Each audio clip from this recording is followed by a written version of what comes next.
So would anybody like to address the board at this point in time? At a December 14th board meeting of the Horseheads Central School District, Mother Amy Sidlansky said she had to speak up in public after learning what happened to her 14-year-old twins. On November 7th, 2 of my middle school children were called into the school nurse's office for a medical exam as part of the advanced placement process for athletics. The school nurse and the district nurse practitioner were present. Individually, my son and daughter were called into an office, asked only a few questions, and then told to pull their pants down. My daughter had to pull her pants down and lift her top up in front of 2 complete strangers, and in my son's case, both of the opposite sex, and told to pull their pants down and top up so that these strangers could look at their genitals and how much pubic hair they have. Nowhere in this process does it prohibit a private physician from conducting the medical exam. Board of Education, are you aware that Dr. Douglas and Charles Dete knowingly allow these humiliating and inappropriate exams in our schools? The New York State Education Department says the goal of the athletic placement process is to, quote, provide a protocol for districts that choose to allow students in grades 7 and 8 to move up or for students in grades 9 through 12 to move down, allowing them to participate safely at an appropriate level of competition based upon physical and emotional readiness and athletic ability rather than age and grade alone. The state of New York used to require something called the Tanner Scale. Now it's just a recommendation. It's a test to determine someone's physical maturity. As part of the test, doctors look at someone's genital area to determine their maturity level. The state says the medical director may decide to use the Tanner rating provided by a private medical provider, but is not obligated to. Sidlansky says she signed a required consent form, but she says she was not given the choice for her kids to use their own pediatrician. Superintendent Dr. Thomas Douglas said the current process was implemented years ago after too many parents were trying to cheat the system. At the time that this was being put in, the district was having a major issue with parents going to local physicians that were family friends and getting less than accurate information submitted. So we don't have a problem either way. We went by what we put into place. I imagine we don't have a problem with it at this point because I think everything has cleaned up from back when it was sort of, I hate to say it, a wild west of I'll push my kid all the way up to the varsity level. Several school board members agreed the process should be reviewed. Obviously, if a parent is coming here to talk to us, there is a pain point, right? And expressing that pain point, and I completely agree with you. If there's something that we can do that can allow a private physician to give that same exact information to the district as we do with our physicals, then we should explore doing so if we can, right? And then it's up to the parent to make the decision if they want the district to do it or if they want their private physician to do it, just to make sure that we're doing our due diligence and we're doing the right thing for kids.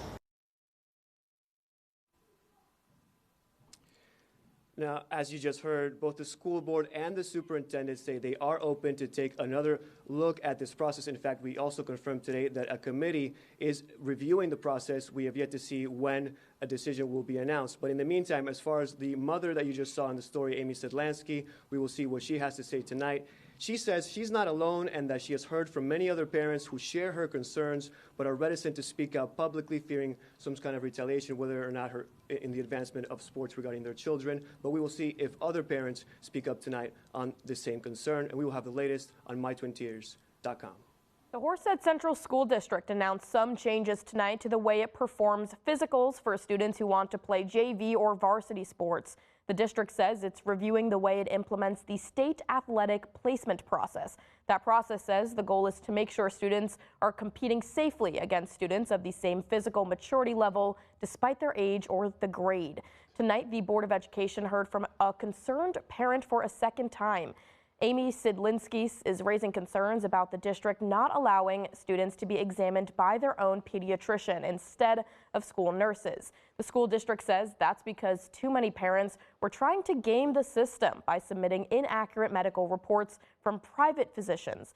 Last month, Sidlansky told the school board she was not notified when her 14-year-old twins were forced to expose their private areas in front of the school nurse and district nurse practitioner.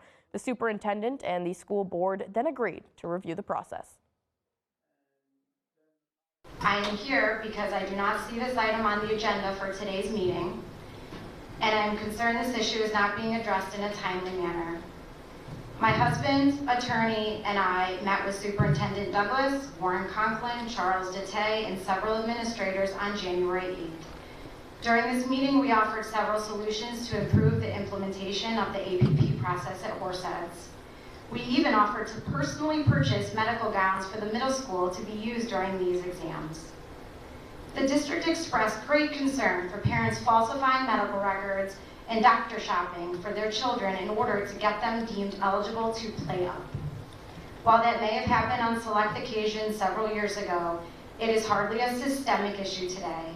While I continue to be the only parent speaking up about my children's experience, I assure you that I am not alone.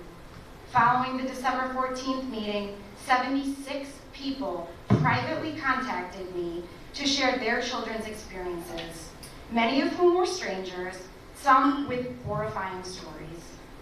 People are afraid to come forward because they fear it will put their children in a precarious situation with their coach. I will tell you, just like you said, we've had no complaints.